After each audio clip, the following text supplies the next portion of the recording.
ओम श्री गणेशाय नमः। दर्शक मित्रों, जय श्री राम। मीन राशि मई मास 2025 कैसा रहेगा, आइए हम विचार करते हैं। मीन राशि का जो स्वामी है वो गुरु है। मीन राशि वाले जो जातक होते हैं वो अच्छे आचरण वाले होते हैं, मर्यादा के अंदर जीवन जीने वाले होते हैं, अनुशासन के प्रिय होते हैं और परिवार से उनका लगाव भी होता है। थोड़े कंजूस भी होते हैं, अपने कार्य में कुशल होते हैं। दूसरों के साथ में जब व्यवहार करना है तब जब जरूर वो कंजूस होते हैं। तो मीन राशि वाले जो जातक है, मीन लग्न भी है और मीन राशि भी जिनकी है, उनके ग्रहों की स्थिति क्या है। लग्न के अंदर 4 ग्रहों की स्थिति है, बुध, शुक्र, शनि और राहु। 4 ग्रह गोचर कर रहे हैं मई माह के अंदर। लेकिन इसमें बुध है वो 6 तारीख को ही मेष राशि में आने वाला है। फिर वो बुध 23 तारीख को पराक्रम स्थान के अंदर वृषभ राशि में आने वाला है। राहु है वो 18 महीने के पश्चात अपना स्थान परिवर्तन कर रहा है और कुंभ राशि में आ रहा है। धनस्थान के अंदर सूर्य उच्चका होकर बैठा हुआ है, वो 15 तारीख को वृषभ राशि में आएगा।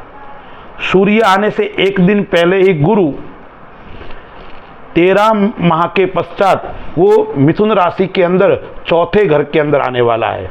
5वें घर के अंदर मंगल नीचका होकर भ्रमण कर रहा है। 7वें घर के अंदर केतु है।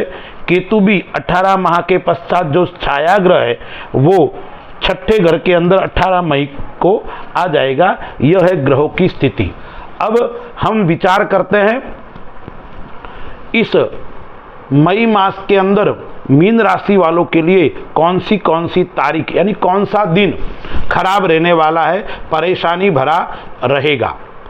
तो 1 तारीख, 2 तारीख, 11, 12, 20, 21, 22 एवं 29 तथा 30 तारीख, यह जो तारीख है, इन तारीखों में आप थोड़े सावधान रहे, सचेत रहे। परेशानी आपको आ सकती है, इसलिए आपको विशेष कुशल पूर्वक कार्य करने की आवश्यकता है। वैसे मीन राशि वाले जातक ये कुशल तो होते हैं, होशियार तो होते हैं, लापरवाह कम होते हैं, लेकिन फिर भी इन तारीखों में आपको लापरवाह कम रहना है। व्यापार की दृष्टि से देखते हैं तो वातावरण जो है वो आपका अनुकूल है। व्यापार की दृष्टि से, संपत्ति की दृष्टि से आपका वातावरण अनुकूल है। उस अनुकूल वातावरण का लाभ किस प्रकार से आप उठा सकते हो वो आपके ऊपर निर्भर करता है। व्यापार योग अच्छा होगा, काम रुके हुए हैं वो पूर्ण होने वाले हैं। काफी समय से योजनाएं बन रही थी, योजना वो साकार रूप रहने वाली है, यानी योजनाओं का लाभ मिलने वाला है। व्यापार के अंदर उन्नति का समय है, अनुकूल वातावरण है, नए नए काम आपके सामने आएंगे। उस काम को आप किस प्रकार से योजनाबद्ध तरीके से कर सकते हैं उसका आपको एक पूरा बनाना पड़ेगा और उसके अनुसार आप रहोगे तो आपको कोई समस्या आने वाली नहीं है। तो व्यापार के अंदर सफलता है, व्यापार के अंदर लाभ का योग बन रहा है। आय स्थान थोड़ा कमजोर जरूर रहेगा, यानी पैसे आएंगे, पैसों में कमी नहीं रहेगी, लेकिन थोड़े रुक रुक के आएंगे, थोड़े समस्या बीच बीच में करेंगे, इसलिए आय स्थान के अंदर थोड़ी सी रुकावट आ सकती है। ज़्यादा परेशानी नहीं हो सकती है, लेकिन मन चिंतित जरूर रहेगा। मस्तक के ऊपर 4 ग्रह बैठे हुए हैं, उसमें शुक्र उच्च का है, बुध नीच का है। 6 तारीख तक तो आप ज़्यादा परेशान रह सकते हैं, मानसिक चिंता अत्यधिक रह सकती है, तनावग्रस्त रह सकते हैं। 6 तारीख के बाद में वो धीरे धीरे समाप्त हो जाएगी और उसमें भी 18 तारीख के बाद में तो काफ़ी समस्याएं आपकी समाप्त हो जाएगी, काफ़ी परेशानियां कम हो जाएगी 18 तारीख तक।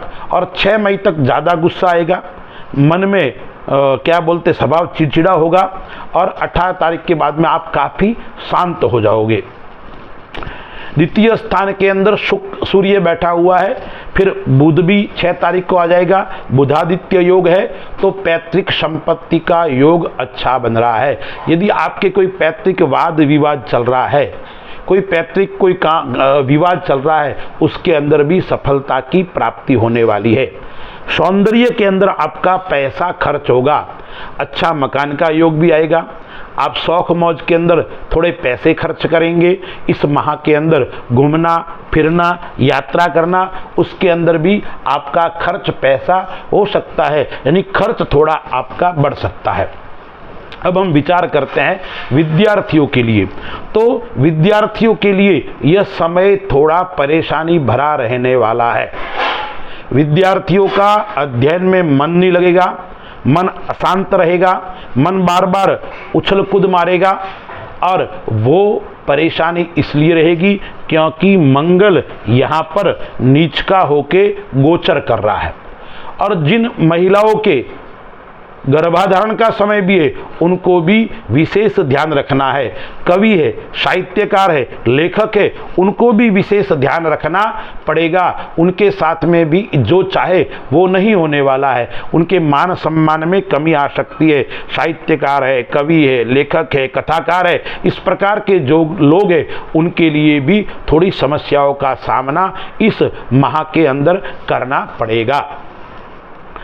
अब मीन राशि वाले एवं मीन लग्न वाले जातक है, वो संतान से इस माह के अंदर चिंतित रहेंगे। संतान पक्ष आपके अनुकूल नहीं रहेगा, आपके कहे अनुसार नहीं चलेगा, इसलिए संतान पक्ष से जरूर आप चिंतित रहेंगे। संतान पक्ष के कारण आपका खर्च भी बढ़ेगा और उसके कारण आपके परिवार में मनमुटाव भी उत्पन्न हो सकता है। पति पत्नी के साथ में, परिवार के साथ में थोड़ा अपने संतान के कारण आपको चिंता जरूर रहेगी। जीवन साथी के साथ में देखते हैं तो जीवन साथी के साथ में भी थोड़ी परेशानी का सामना करना पड़ सकता है। जीवन साथी का स्वास्थ्य थोड़ा नरम गरम रह सकता है। कोई पुरानी बीमारी है वो उजागर हो सकती है। पुरानी बीमारी के कारण आप परेशान रहेंगे। अस्पताल आदि का बार बार आपको चक्कर काटना पड़ेगा। इसलिए जीवन साथी को योग और प्राणायाम के ऊपर विशेष ध्यान देना पड़ेगा। प्रतिदिन योग करना, प्राणायाम करना, कसरत करना, उसके ऊपर विशेष आपको ध्यान देना पड़ेगा।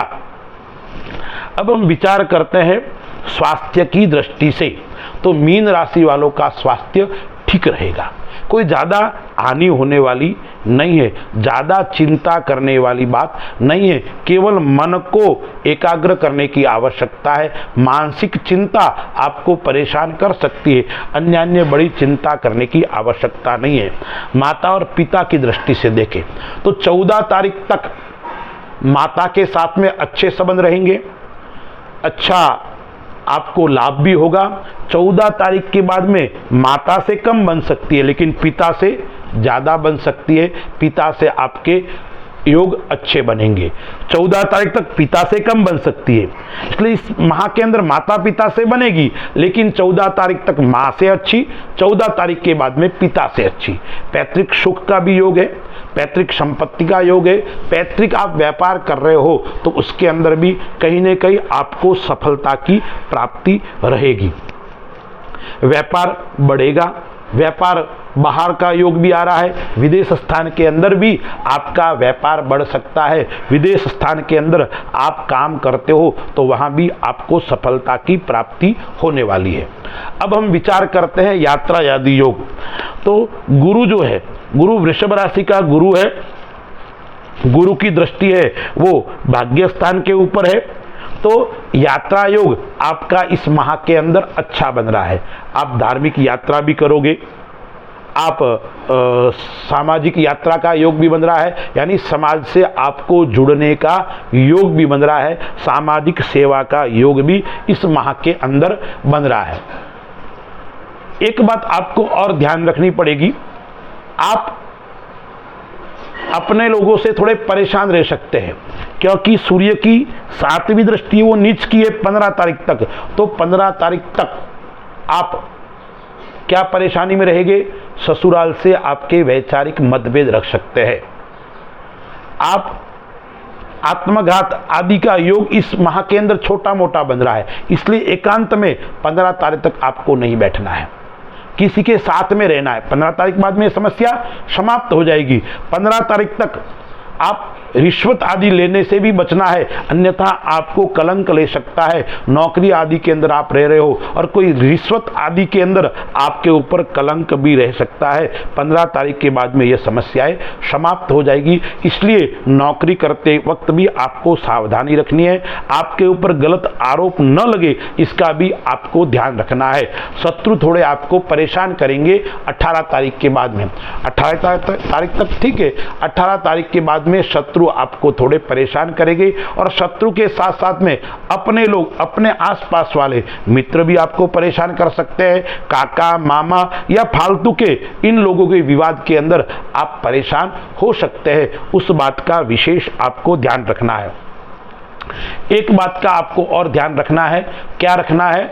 वार्तालाप में उग्रता नहीं होनी चाहिए। आप किसी के साथ में बैठे हो, कोई परिवार वालों के साथ में बैठे हो, तो उस समय आपको उतावलापन नहीं दिखाना है, उग्रता नहीं दिखानी है, अन्यथा वो उतावलापन, उग्रता वाद विवाद में बदल सकता है। इसलिए आपको इस बात का विशेष ध्यान रखना पड़ेगा। और क्या करना है आपको? अब मीन राशि वाले जो जातक है, मीन राशि वालों जो जातक है, पराक्रम स्थान के अंदर गुरु है और गुरु वो चौथे घर के अंदर आने वाला है, तो पराक्रम स्थान का मालिक शुक्र है, वो लग्न के अंदर है, ठीक है। इसीलिए आपको विशेष ध्यान रखना है, मित्रता से आपको विशेष ध्यान रखना है। मित्र आपके साथ में धोखा भी कर सकते हैं, आपको परेशानी के अंदर डाल सकते हैं। उसके बाद में गवाही, आप कोई कोर्ट कचहरी के अंदर आप जा रहे हो तो गवाही देते वक्त भी आपको ध्यान रखना पड़ेगा। इन बातों का आप ध्यान रखोगे तो आपको परेशानी का सामना नहीं करना पड़ेगा। मीन राशि वालों को उपाय क्या करना है? एक उपाय यह है कि आपको अपनी कुल देवी का पूजन करना है, कुल देवी को ध्वजा चढ़ानी है और साथ में गुरुवार के दिन भगवान लक्ष्मी नारायण का पूजन करना। गुरुवार के दिन ओम नमो भगवते वासुदेवाय इस महामंत्र का जाप करोगे तो आपकी समस्या से आप मुक्त हो जाओगे। और क्या करना है? 7वें घर के अंदर बुध की दृष्टि है, शुक्र की दृष्टि है, इसलिए जीवन साथी के लिए भी आपको भगवान शिव का पूजन करना है और शिव के मंदिर में जाकर पंचामृत चढ़ाओगे तो जीवन साथी का स्वास्थ्य उत्तम रहेगा। अस्तु। जय श्री राम।